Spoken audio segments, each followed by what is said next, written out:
Yo, this is the Fight Block. UFC 129 is live from the Rogers Center in Toronto, Canada. It's going to be the largest event in UFC history. They've sold over 55,000 tickets. The place is going to be packed, rocking. It's another great card from the UFC. We get 2 title fights. The main event, Geroges St-Pierre defends his welterweight title against Jake Shields. These are my main card predictions. The card opens up with a great fight between Mark Hominick and Ben Henderson. Hominick, he's 4-1 in his last 5 fights in the UFC. His only loss came at the hands of Jim Miller by unanimous decision. His 4 victories, all by submissions, including his last fight. He had an impressive victory over Dustin Hazlett. Submitted Hazlett, surprisingly, because submissions is Hazlett's expertise, and Hominick beat him at his own game. Ben Henderson, he's coming over from the WEC. This will be his UFC debut. He's a former WEC lightweight champion, actually lost that title in his last fight by a decision to Anthony Pettis. Ben Henderson, he's shown that he's almost impossible to submit. He's been put in deep chokes, arm contorted and twisted in weird ways, still does not submit. He's 12-2, he has a great record. He's got solid wrestling, stand-up is solid, all around just a well-rounded fighter. Mark Hominick's specialty are his submissions. Ben Henderson has incredible submission defense. This makes for an awesome matchup. I give the wrestling and striking advantage to Ben Henderson. I think if the fight goes to the ground, Henderson will be able to control Hominick and avoid submissions. I think there'll be a fair amount of striking also in this fight, and I give that advantage also to Ben Henderson. I'm taking Ben Henderson, aka Bendo, by unanimous decision. The second fight on the card, we get Randy the Natural Couture against Lyoto the Dragon Machida. Couture, he'd been asking for this fight against Machida. It's one of his dream matchups to sort of end his career. The UFC has given it to him. Randy Couture, he's riding a 3-fight win streak, although none of those victories have been all that impressive. He had a unanimous decision close fight with Brandon Vera, submitted Mark Coleman, and then submitted James Toney. Lyoto Machida, he's on a 2-fight losing streak. He lost his light heavyweight title to Shogun by knockout, and then lost a close split decision fight with Rampage Jackson. A little bit controversial. A lot of people gave that fight to Rampage.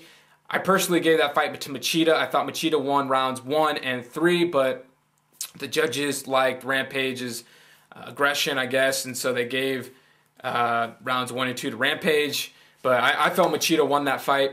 This is a great matchup between contrasting styles. Randy Couture, he's going to be looking to grab a hold of Machida, push him up against the cage, and utilize his dirty boxing. Machida, he's the karate style where he likes to sort of keep his distance, jump in, jump out, get quick shots, use his speed to his advantage. However, if Couture does clinch up with Machida, Machida is still dangerous from the clinch. He's got vicious Muay Thai knees. I see most of this fight taking place on the feet. Couture definitely has the wrestling advantage, but Machida has great takedown defense. I don't really see Couture shooting in, trying to take Machida down. Possibly if he does get Machida up against the cage, he might work for a takedown.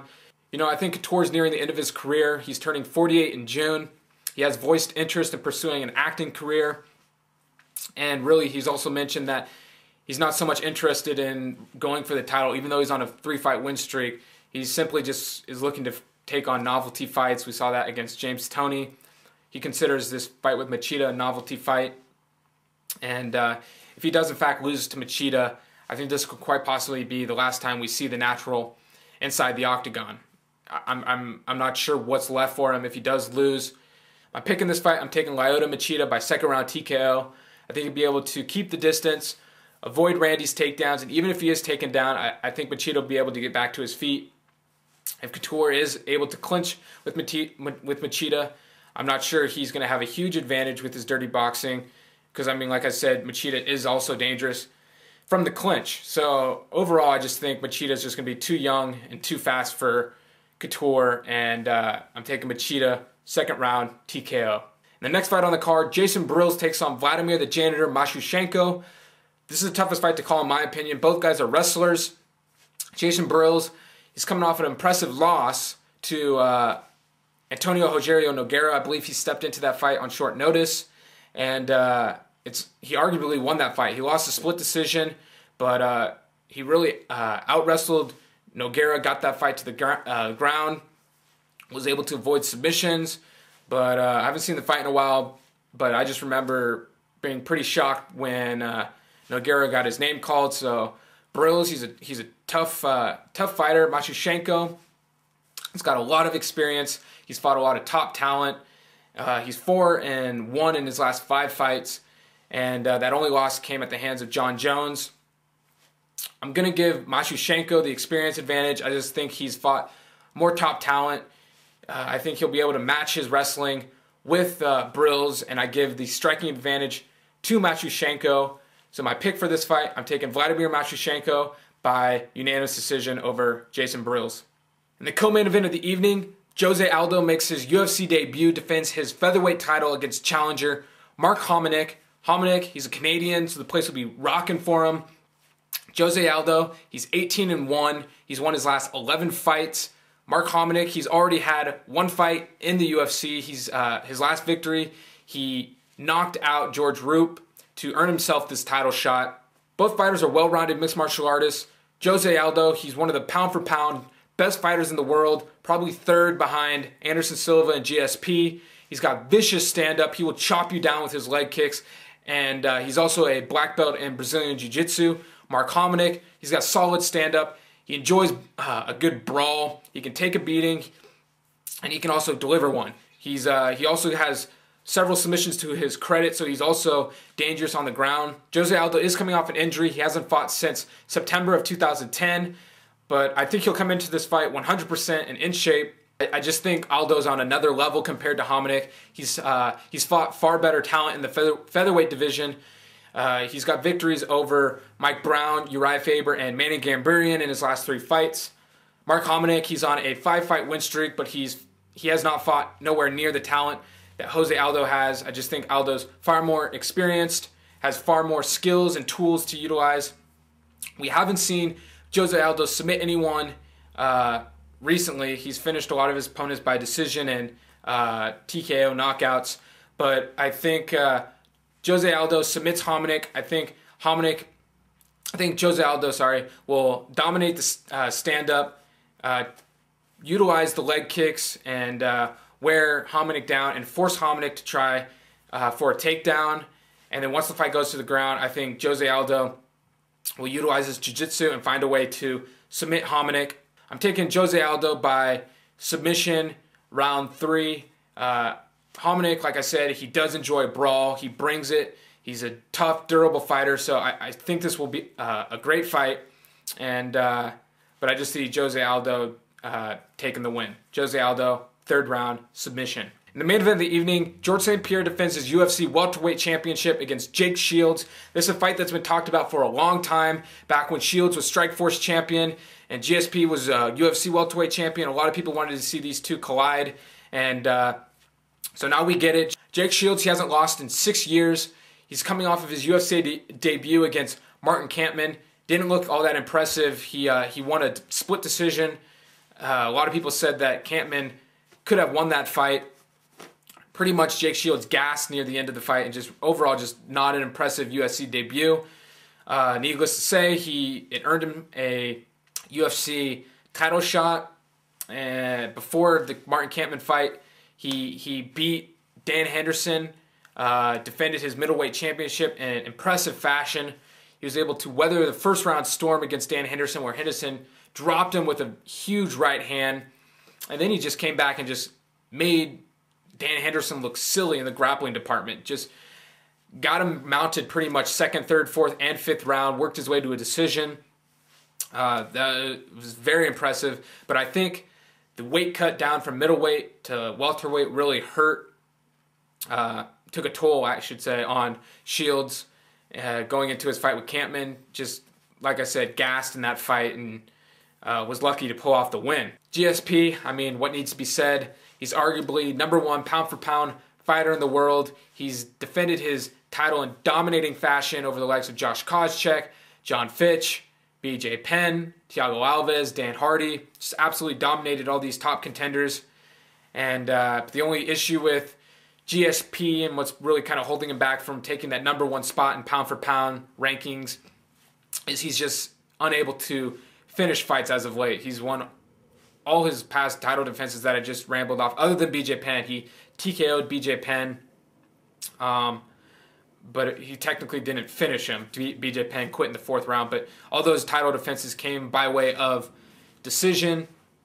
There's been a lot of talk of if GSP does beat Jake Shields, moving up to the middleweight division, taking on Anderson Silva for a super fight.